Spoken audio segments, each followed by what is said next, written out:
तर मी तुमच्या चॅनलच्या माध्यमातून मी सुद्धा देखील तुमची न्यूज पाहिली.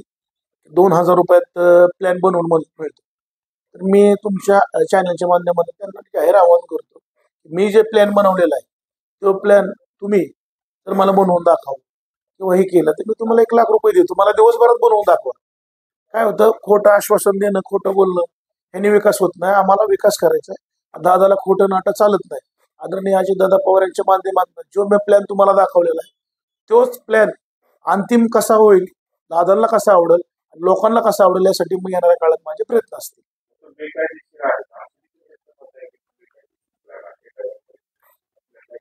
बेकायदेशीर प्लॅन नाही, एजन्सीला प्लॅन एस्टिमेट करण्यासाठी व प्लॅन करण्यासाठी एजन्सी नेमली होती.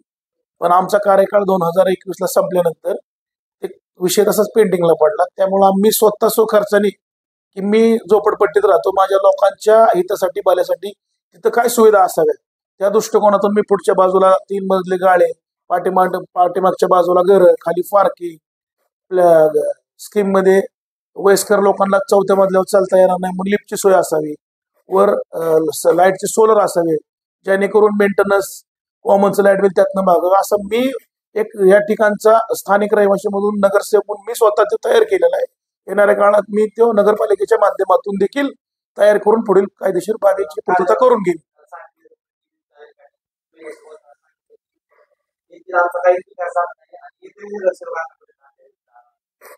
तुमची मी तुमच्या चॅनलची बघितली, ठीक आहे. त्यांच्या व्यथा ज्या माझ्या माता भगिनीने मांडल्या ते रास्त आहेत. तिथली परिस्थिती वेगळी आहे. पुढच्या बाजूला जी आहे ती सोसायटी आहे, पाठीमागच्या बाजूला अतिक्रमणचे घर आहे. तुम्ही लोकशाहीर अण्णाभाऊ साठेंच्या कमानमधनं तुम्हाला तरी आतमध्ये जाता येत होतं का काल? ही वस्तुस्थिती आहे. मी काय खोटं बोलत नाही. तुम्ही जाऊन पहा. त्या लेआउटला 40 फुटाचा रोड आहे आणि जागेवर 7-8 फूट बी नाही. मग आता विकास करणार कसा? मी निवडून आल्यानंतर ते काय आम्ही थोडंसं अतिक्रमण काढलं, डांबरीकरण त्या भागाचं मी केलंय, समाज मंदिराचं भूमिपूजन मी केलंय स्वतः. आणि आता काय केदार पाटोळे म्हणून त्यांनी आरोप केलेला. केदारने अनेक वेळा त्याच्या कार्यक्रमात नगरसेवक म्हणून माझा सत्कार केलेला आहे ना. आता तो सुद्धा तिथं उमेदवार आहे असं समजतं. आता त्यांनी जर दिशाभूल नाही केली तर लोक त्याला मतदान करतील का? हे सर्व आरोप खोटे आहेत. त्या घरकुलसाठी मी स्वतः त्या ठिकाणी पाठपुरावा केलेला आहे. सोसायटीच्या लोकांचा 1500 स्क्वेअर फुटाचा फ्लॅट आहे, पण त्यात 4-4, 3-3, 2-2 कुटुंब आहेत. त्यांची मागणी आहे की आम्हाला कुटुंबवाईज फ्लॅट द्या. पाठीमाग आहे ते अतिक्रमण आहे. दोन्हीचं मेळ बसणं थोडंसं अवघड आहे. त्या भागात माझी उपनगराध्यक्ष विजयराव खरात अनेक घरकुलच्या बैठकीला होते, त्यांना बघितलेला आहे. त्यांचा प्रश्न मीच मांडलेला आहे, ते नाकारू शकत नाही. त्या सोसायटी चेअरमन आहेत, तुम्ही त्यांची देखील मुलाखत घ्या.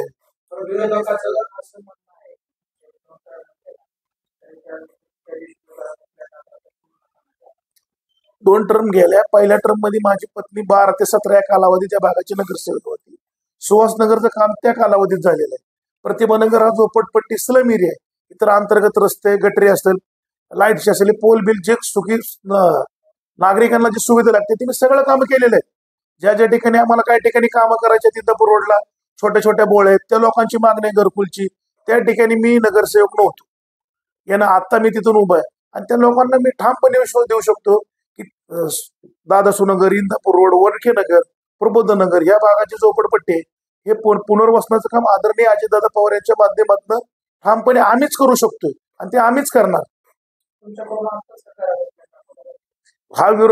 हा घरकुलचा विषय विरोधकांनी काढला. वंचितचे उमेदवार असतील मंगलदास निकाळजे, त्या ठिकाणी सांगतात त्याला सुद्धा आज जाता येत नव्हतं. मंगलदासला सुद्धा तिथं विकास काय आम्ही करणार?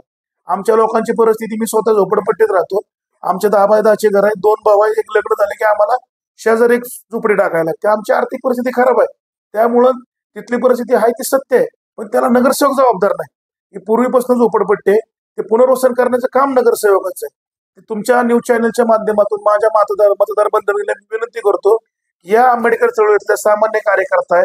माझे आई वडील स्वतः कामाला होते, मी स्वतः कष्ट करून इथपर्यंत आलेलो आहे.